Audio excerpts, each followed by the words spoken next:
Jesus, on the night he was betrayed, Peter grabbed a sword to keep the soldiers away. And Jesus paused and said, "Should I not drink of the cup of suffering?" It was an incredulous statement. It was one in which, like, really? You think I'm not going to suffer? And yet for us, suffering seems like something that shouldn't happen.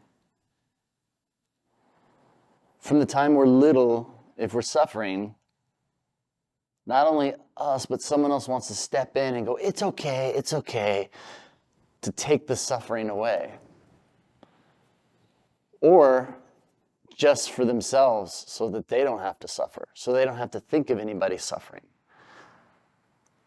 A lot of times with suffering, we want to look away because we don't want to stare it in the eyes, whether we're going through it or someone else's. And when there's suffering, we think there must be something wrong. Why is that person suffering? They're a good person. As if suffering is something that is not normal. And yet Jesus says it so clearly. Shouldn't I be suffering? You think you're going to take that away with a sword? Isn't that part of the reason I'm here? Isn't that part of life? And for some reason, we don't want to believe it. There is a law of suffering. Just like we have a law of gravity, just as we have the law of thermodynamics. We don't have a theory of gravity. We're not like, whoa.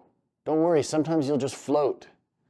No, that's not the way it works. We know there is a law of gravity, not only because it's been stated, but because we see it, we live it daily.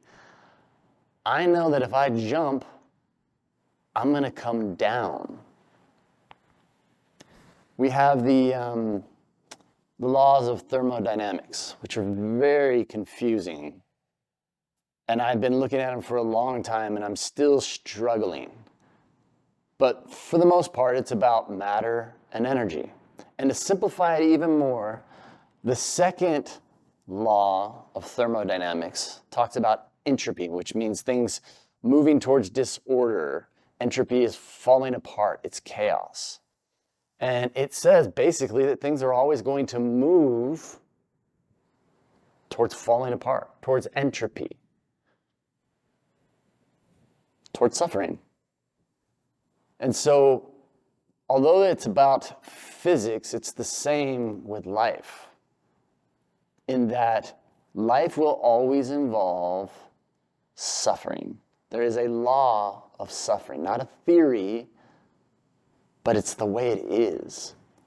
And we can try to avoid it or pretend it doesn't exist, but even the Son of God said that he would suffer. In fact, in our reading this week, that was in there, but we also had this passage. And this passage is the one that grabbed me. This is the one that made me think, this is what we should talk about. And it's Luke chapter 22. And they were preparing the Passover. Again, the night that Jesus was betrayed. And when the hour had come, he, Jesus, reclined at the table, and the apostles with him. And he said to them, I have earnestly desired to eat this Passover with you before I suffer. To him, he knew not only was it part of life, but he was going to enter into a place of suffering. Let that sink in for a moment there. Even God himself accepted suffering because suffering has its place. That doesn't mean we have to like it. It doesn't mean we have to want it. But at the same time, when we look at our lives, when there has been times of suffering and we've gone through it, something has grown out of that. Something beautiful. There's also scars. I look at my own suffering, and I'm glad I went through it. but I also have the scars still left. And I still have a little suffering that continues on. But if you ask a healthy person, they'll say, I'm glad I went through that suffering. And it seems that Jesus is saying the same thing here. Jesus goes on to say, in Matthew, he says, the rain, it falls on the good and the bad. So the rain is going to fall. Now, in this case, we'll say the rain is bad. I think what was meant then is the rain is good, because rain and water would produce crops. But for us, when we think of rain, we think of it as something bad. Oh, I'm stuck in the rain. But either way, it falls on the good and the bad. Suffering falls on us all. You don't earn it. You don't do something so that you can avoid it. It's just there. We have the law of suffering. We have the law of weather. It's going to change, and there will always be some element of rain. Right now, there's a lake in Death Valley. There's always a time for rain. And there's always a time for suffering. And we want to look away from it, but we need to learn to face it, just as Jesus did. In fact, Jesus, this is difficult for me because I don't know all of what. I would have loved to have asked Jesus what was happening here. When he went up to the Garden of Gethsemane and he asked his friends, his disciples, his apprentices, will you pray for me? That's a pretty big deal to ask them to pray for him. And so he then goes off, and as he's praying, it's recorded. So I'm guessing they listened in. He asked God, oh, that you would take this cup of suffering from me. Take this cup from me. But not what I want, what you want. You're not supposed to want suffering. But if the Lord chooses to give it to us, if he wills it, we must then embrace it. We embrace it because it's from him. He's allowing it to happen. And we need to shift our minds to being angry with God about suffering. Instead, beginning asking the question, is this your will? And if you've surrendered yourself to him and you're still in that suffering, then that suffering is from him.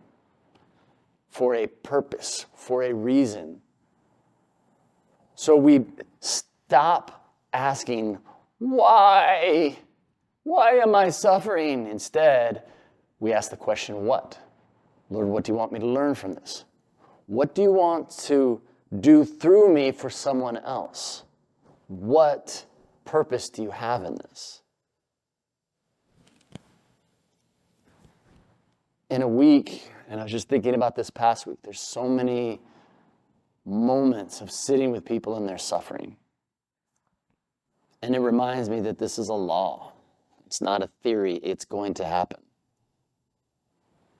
And when I think of the person I talk to that knows they are losing their job, I want them to ask the question, what? What, Lord? Is this because this is a bad place for me? Is this because you need to use me somewhere else? My good friends have a home that they rent. They've rented the same one for over 11 years. And someone new bought it, and they're going to remodel it, and they're going to significantly raise the rent. And so my friends are basically about to be homeless. That feels like suffering. But instead of asking, why? Because let's face it, that's part of life, right?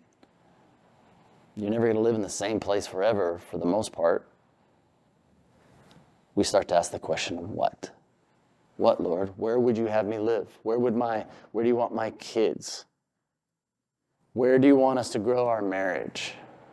We'll go where you send us.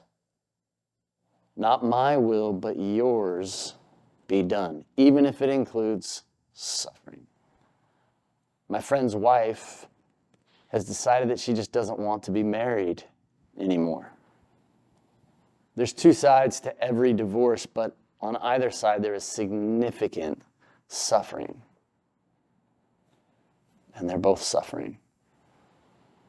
And I wish that they would both turn to the Lord and say, I belong to you. Is this what you would have us go through? Do you want us to stay together? This suffering that I'm going through because I can't change the other person's mind? This is painful. This is suffering. Instead of asking why, we can ask what? I still find myself wanting to talk to the Lord and say why in losing our fourth child. And I have to step back and consciously make myself pray, not my will, but yours be done with little Ricky. It still hurts, Lord. It still hurts. And you know what? The Lord doesn't tap me on the back and say, it's okay. It's okay. But he does embrace me. That's who our God is. We'll talk even more about this on Sunday and get a little bit deeper. May the Lord bless you.